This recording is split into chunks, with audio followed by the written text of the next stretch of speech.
Quran necə təşbihlər? Adi bir dənə qeybət haqqında deyir ki, ölən qardaşın əti yeməyə bənzəyir. Bax, insan öldü, məhv olub getmir ki, qeyb olur da, gözdən qeyb oldu, qayıb oldu. Hə? Qeybətdə də nə var? Olmayan adam. Olan adam deyir ki, özünə də demişəm, olan söhbət eləyirəm. Olmayan olsa böhtan olar da, qeybət olmaz. O adam burada yoxdur. O adamın dalıcan danışsan. Ölmək odur ki, yoxdur burada.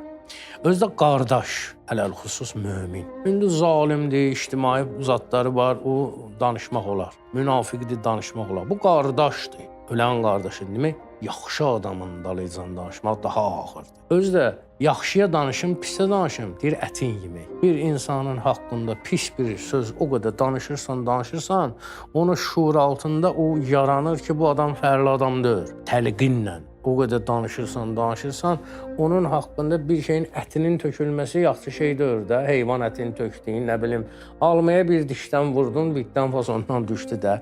Bildin, o şey ətini yemək mənasında.